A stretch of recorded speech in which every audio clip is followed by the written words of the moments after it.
Hi guys, and welcome to my channel. My name is Isra, and today I'm going to share with you my culture shock experience in Japan. Now, Japan is known to be a very different culture from any other culture around the world. And since I was 10, I had the dream of going to Japan, and through the JET program, I was able to go there. And I stayed there for 2 years. I taught English there. And I went through many different things. I lived in the countryside.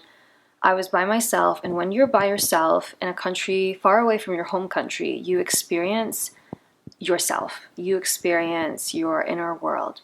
And it was a difficult time for me to do that because I had been running away from a lot of things. So that's for another video, but the thing that had really shocked me about Japan was the work culture.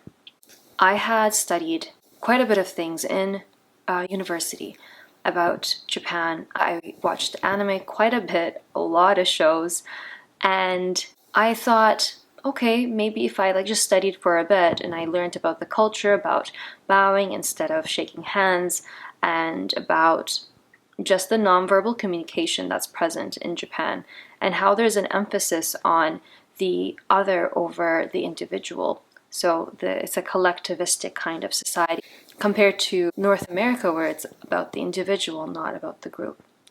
Now, the first year I was on a high. I was happy. I didn't really pay attention to what was going on. And then the second year, what happened was I started to wake up to my empathic abilities. I started becoming more empathic. I started becoming aware of other people's emotions on a very close level through my abilities. And I could see people were not happy.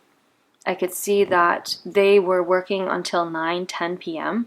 and they didn't have even Saturday, Sunday off. They would be doing some sort of volunteer work, or they would come to school.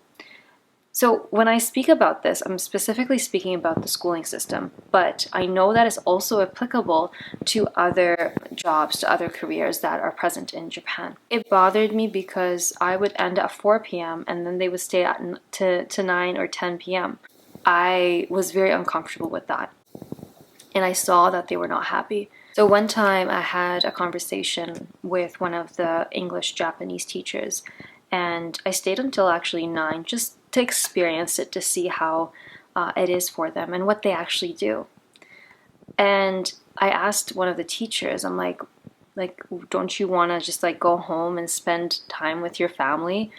And in a quiet voice, he told me, yeah, of course I do, but I have to. This is how the system is. And in Japan, you don't want to stand out. And if you do stand out in some way, then you're shunned. And I'm specifically speaking about Japanese people. For foreigners, it's yeah, they're foreigners, gaijin. But if they're, Japanese people, standing out might mean you won't welcome that difference. I could see clearly that most teachers there did not want to be there past a certain time because they were so tired. And one time, I think there's a teacher that everyone looked up to, the baseball coach. Baseball is very important in Japan. It was interesting because I started getting a feeling that there's something off, really off. And then a few days later, this teacher that everyone looked up to, and he was the head of the teachers, he did something that wasn't good. And it was, in my opinion, a form of him wanting to be free from whatever he was experiencing emotionally. They kicked him out of the school because of what he did, without saying what it is, because just to keep it confidential about what had happened. But it wasn't a good thing in their opinion. In my opinion, it's not a big deal. So some things that are seen as okay in North America are not okay in Japan, and this is something that I had to learn the hard way. You might be wondering, well, are they actually doing something? Are they being efficient about it? And the answer is no. And that's what I saw. Because sometimes I would see teachers, they have the art of holding a book and closing their eyes and sleeping, acting like they're actually doing something. As long as they look like they're doing something, that's what matters. Is that a healthy thing? No, I don't think so. In Japan, there's a word, I think it's karoshi. I don't know if I'm pronouncing it correctly. It means overworking to the point of death. The fact that they have that in their vocabulary is very interesting. It doesn't make any sense. I eventually got really angry, and I didn't want to be there anymore. This was the beginning of my second year contract. I already had signed the contract and I wanted to leave, but I didn't want to break the contract. I didn't want to disappoint them in any way, and I had a commitment there. But that commitment, in a way, had cost me my health, my well-being. I got adrenal fatigue. I started having stomach issues, major stomach issues. And looking back, I had eaten quite a bit of raw salmon. I loved sushi. I still love sushi, but I realized recently raw salmon, if it's not wild, it's going to cause problems. Long story short, I did end up having a health crisis mentally and physically. This is really an interesting part of the story, not to do with the culture shock, but yeah, it was quite the intense times. I'm just going to say that.